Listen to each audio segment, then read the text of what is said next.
وہ ایک سرد ترین رات تھی۔ دسمبر کا مہینہ تھا۔ سردی اپنے جوبن پر تھی۔ رات کے اس پہر سارا گاؤں سو چکا تھا سوائے ان تینوں کے۔ گاؤں کی گلیاں ویران پڑی تھیں۔ رات کے اس پہر گاؤں کے کسی بھی گھر میں لائٹ نہیں جل رہی تھی، لیکن چاند کی چاندنی میں ہر چیز صاف نظر آ رہی تھی۔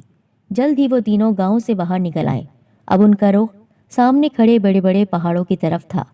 یار، اگر گاؤں والوں کی بات سچ ہوئی اور اگر پہاڑوں کے درمیان کھلے میدان میں وہ عجیب مخلوق ہوئی نا، تو میں نے تو اسے دیکھتے ہی مر جانا ہے۔ فیصل نے خوفزدہ لہجے میں کہا۔ ارے یار، یہ گاؤں والے نا بہت بیوقوف ہوتے ہیں، ایسا کچھ بھی نہیں ہوگا وہاں پر۔ ہاں، اگر کوئی ہوا بھی تو گاؤں کے ہی لوگ ہوں گے۔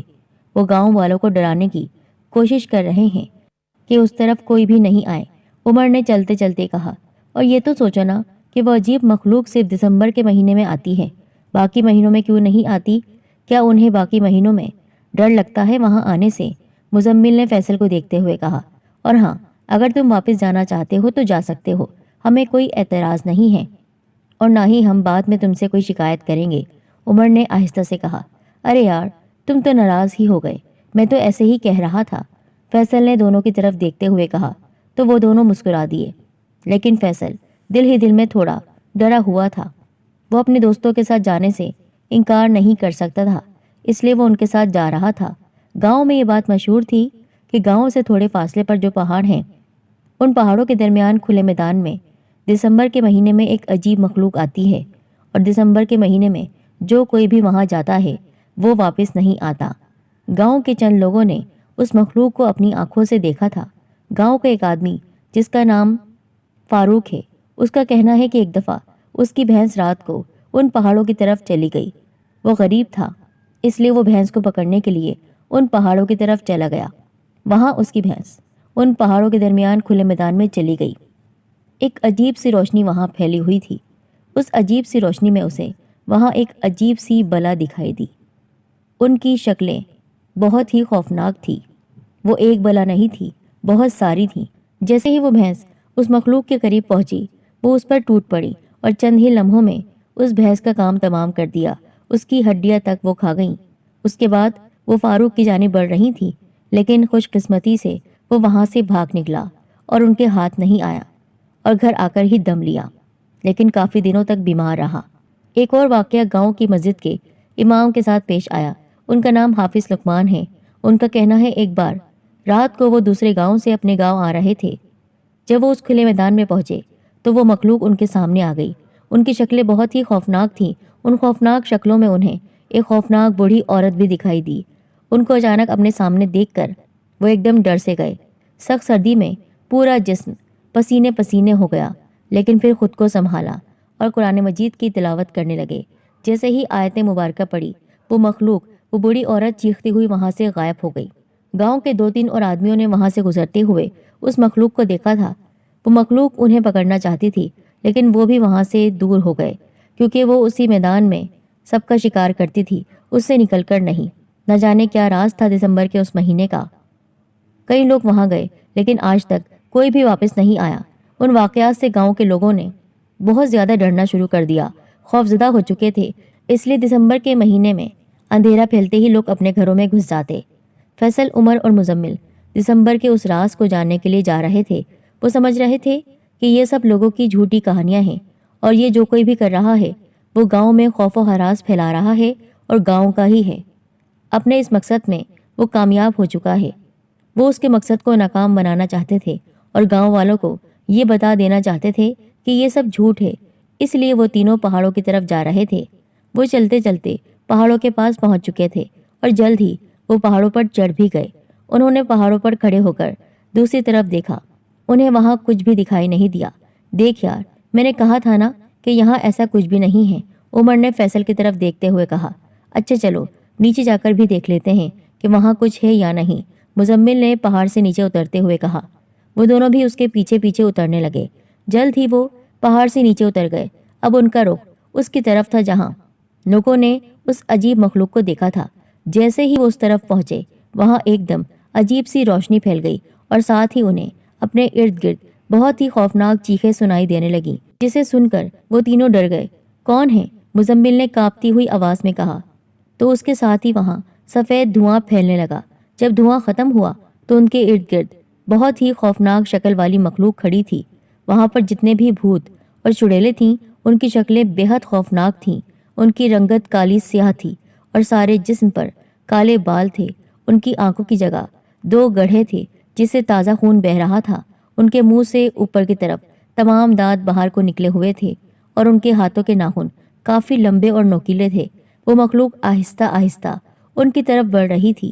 وہ تو پہلے ہی اس خوفناک مخلوق کو اچانک دیکھ کر ڈر گئے تھے اور اب اس مخلوق کو اپنی طرف آتا دیکھ کر وہ اور زیادہ ڈر گئے۔ بھاگو یہاں سے، مزمل نے چیخ کر کہا تو وہ تینوں وہاں سے بھاگ نکلے۔ جب انہوں نے دیکھا تو ایک دم رک گئے کیونکہ ان کے سامنے ایک بوڑھی عورت کھڑی تھی۔ اس کی شکل بھی بہت ہی خوفناک تھی۔ اس کا چہرہ کالا سیاہ اور جھریوں سے بھرا ہوا تھا۔ اس کی کالی سیاہ آنکھیں، ان میں سے بہتا خون اس کے چہرے کو مزید خوفناک کیے ہوئے تھا۔ اس بوڑھی عورت نے انہیں اس طرح آتے ہوئے دیکھا تو زور زور سے ہنسنے لگی۔ اس کے چہرے کی وہ ہنسی بہت ہی مکروہ اور بھیانک تھی۔ گھن آ رہی تھی۔ فیصل کی آنکھوں کے سامنے اندھیرا چھانے لگا اور پھر دھیرے دھیرے اس کی آنکھیں بند ہو گئیں اور وہ زمین پر گر کر بے ہوش ہو گیا۔ اس بوڑھی عورت نے کچھ پڑھ کر عمر اور مزمل پر پھونک ماری اور جھک کر فیصل کے بالوں سے پکڑ لیا اور گھسیٹتے ہوئے پہاڑوں کی طرف چلنے لگی۔ عمر اور مزمل بھی کسی اندیکھی طاقت کے زیر اثر نہ چاہتے ہوئے بھی اس کے پیچھے پیچھے چل رہے تھے۔ وہ چلتے چلتے پہاڑوں کے پاس آ کر رک گئی۔ پھر اس بوڑھی عورت نے کچھ پڑھ کر پہاڑ پر پھونک ماری تو وہاں ایک راستہ بن گیا۔ وہ اس غار میں داخل ہو گئے۔ اس کے بعد راستہ خود بخود بند ہو گیا۔ راستہ بند ہوتے ہی باہر کھڑی خوفناک چڑیلوں نے خوفناک انداز میں کہکہے لگانے شروع کر دیے۔ اس مخلوق کی بھوکی نظریں اس پہاڑ پر ہی جمی ہوئی تھی جس میں وہ خوفناک بوڑھی عورت فیصل کو لے کر گئی تھی۔ وہ خوفناک بوڑھی اب بھی فیصل کو گھسیٹتے ہوئے لے جا رہی تھی۔ مزمل اور عمر بھی اس کے پیچھے پیچھے چل رہے تھے۔ انہیں کوئی ہوش نہیں تھا۔ وہ بوڑھی چلتے چلتے غار کے کونے میں پہنچی تو وہاں ایک بہت بڑا سا کمرہ تھا۔ وہ اس کمرے میں داخل ہو گئی اور جاتے ہی فیصل کو زمین پر پٹخ دیا۔ مزمل اور عمر بھی اس کمرے میں داخل ہو گئے تھے۔ کمرے کا منظر بہت ہی خوفناک تھا۔ سامنے ہی ایک بوڑھا ایک بڑے سے پتھر پر بیٹھا تھا۔ اس کی شکل بھی بہت خوفناک تھی۔ اس کی کالی سیاہ رنگت اور جھریوں سے بھرا ہوا چہرہ بھیانک تھا۔ اس کے سر کے بال پاؤں تک پہنچ رہے تھے۔ اس کے ہاتھوں اور پیروں کے ناخن کسی تیز دھار تلوار کی طرح چمک رہے تھے اور وہ اپنی آنکھیں بند کیے منہ ہی منہ میں کچھ پڑھ رہا تھا اور باقی پورے کمروں میں انسانی ہڈیاں اور کھوپڑیاں پڑی ہوئی تھیں۔ اور اس کمرے میں پہنچتے ہی مزمل اور عمر کو ہوش آ گیا تو عمر اور مزمل ایک چیخ مار کر ایک دوسرے سے لپٹ گئے۔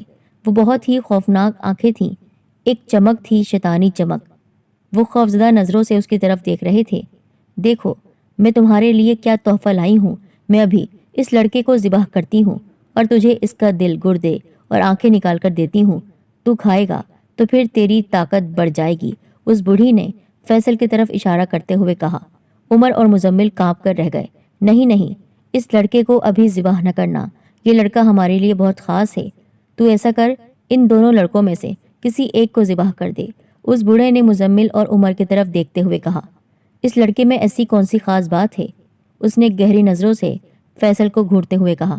اس لڑکے کی پیدائش کا دن 15 دسمبر ہے اور ہم نے اپنا عمل بھی 15 دسمبر کو شروع کرنا ہوتا ہے۔ اس کو ہم 15 دسمبر کو ہی ذبح کریں گے تو ہم دوبارہ جوان ہو جائیں گے۔ اچھا اب دیر نہ کر اور اس لڑکے کو تو مار ڈال۔ بوڑھے نے مزمل کی طرف اشارہ کیا تو وہ بوڑھی مزمل کی طرف بڑھی۔ اس سے پہلے کہ وہ مزمل تک پہنچتی، عمر مزمل کے سامنے کھڑا ہو گیا۔ میں تمہیں ایسا نہیں کرنے دوں گا، وہ غصے سے کہہ رہا تھا۔ اس بوڑھی خطرناک چڑیل کو غصہ آ گیا۔ میرے خیال میں پہلے تجھے مار دینا چاہیے۔ اس نے عمر کو بالوں سے پکڑا اور زمین پر پٹخ دیا اور پھر اس کی طرف بڑھی تو مزمل اس کے سامنے آ گیا۔ وہ چیختے ہوئے بولا، تو میرے دوست کو نہیں مار سکتی ہے، تو مجھے ایسا کرنے سے نہیں روک سکتا ہے۔ بوڑھی عورت نے قہر آلود نظروں سے مزمل کو دیکھا، ایک پھونک ماری تو وہ ہوا میں اڑتا ہوا دور جا گرا۔ مزمل کی چیخیں پورے کمرے میں گونج اٹھیں۔ اس کے جسم پر کافی زخم آئے تھے لیکن وہ پھر بھی ہمت کر کے اٹھا۔ اس بوڑھی عورت تک پہنچتا اس سے پہلے اس نے ایک رسی مزمل کی طرف پھینک دی۔ رسی نے مزمل کے ہاتھوں اور پیروں کو جکڑ لیا وہ اپنے آپ کو آزاد کرنے کے لیے بہت کوشش کر رہا تھا، لیکن رسی اس کے ہاتھ اور پاؤں میں مضبوطی سے بندھی ہوئی تھی۔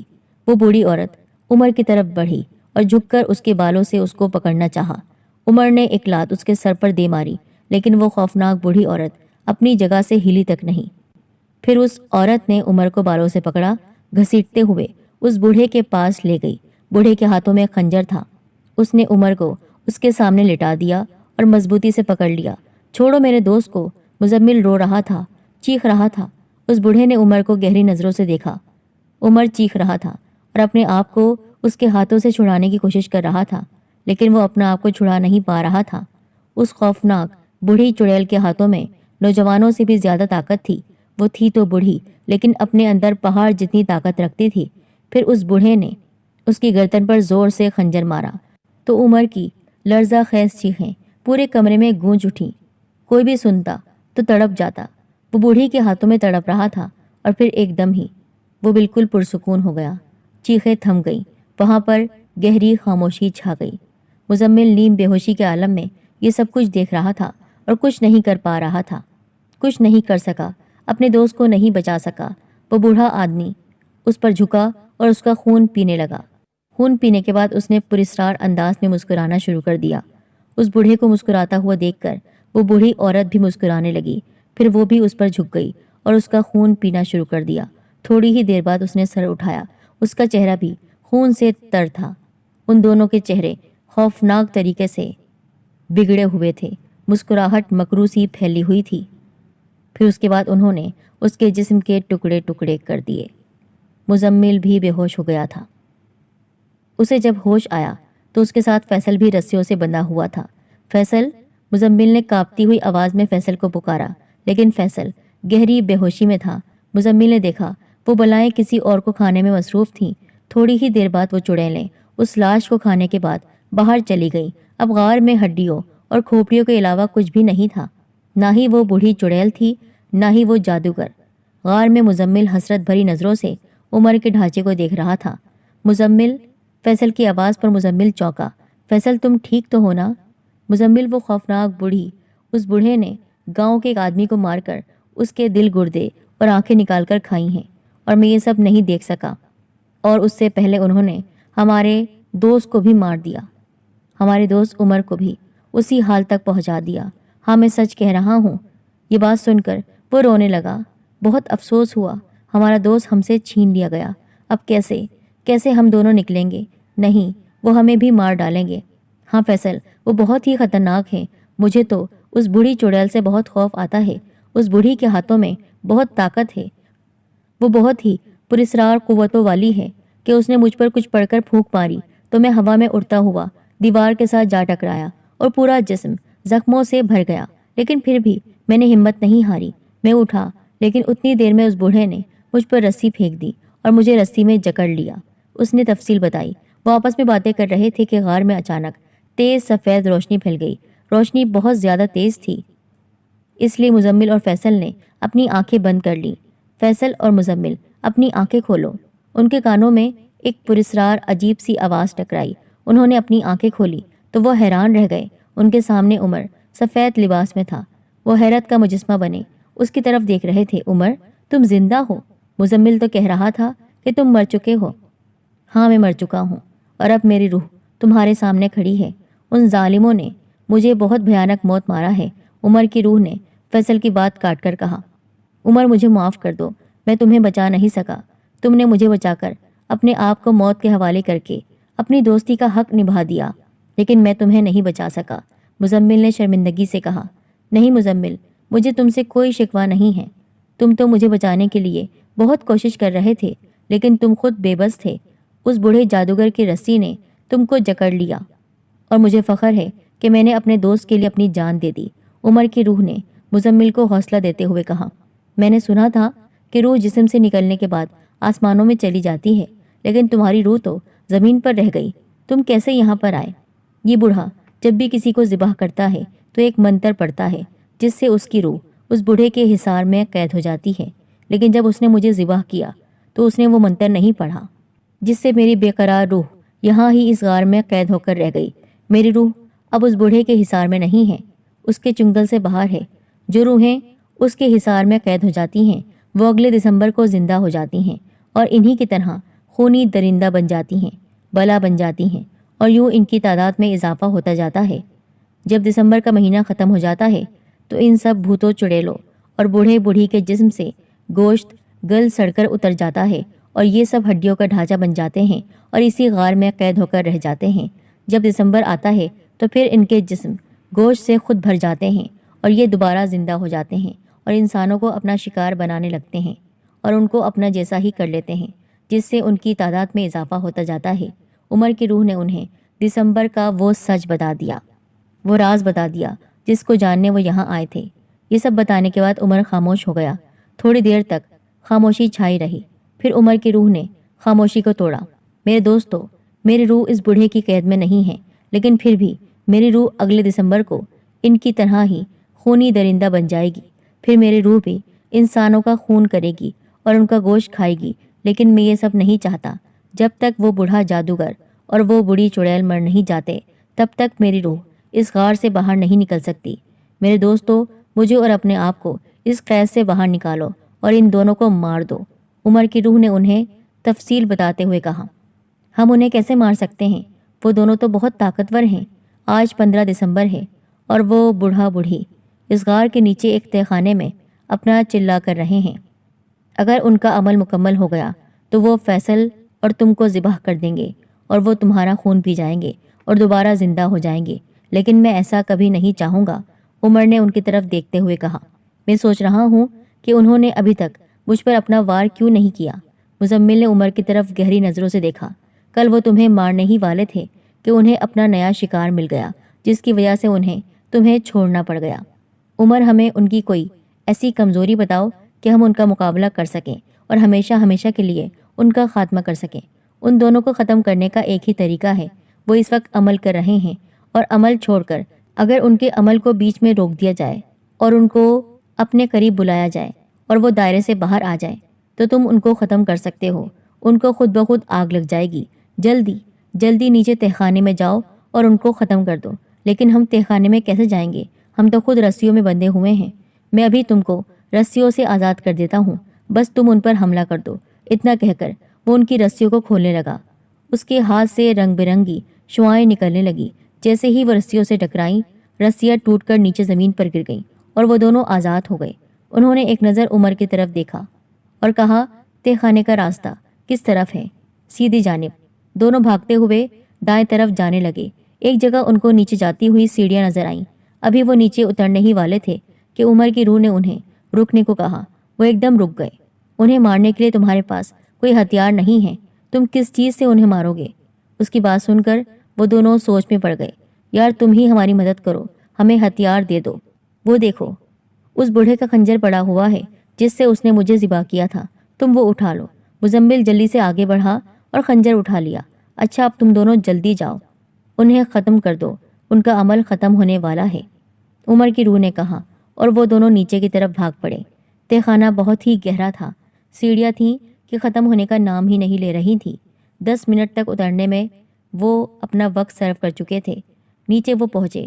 تہہ خانے میں وہی بوڑھا جادوگر اور بوڑھی ایک دوسرے کے سامنے بیٹھے ہوئے تھے اور منہ ہی منہ میں کچھ پڑھ رہے تھے۔ جب انہوں نے فیصل اور مزمل کو اپنی طرف آتے ہوئے دیکھا، ان کے چہروں پر خوف چھا گیا۔ خوف سے وہ دونوں کانپ کر رہ گئے۔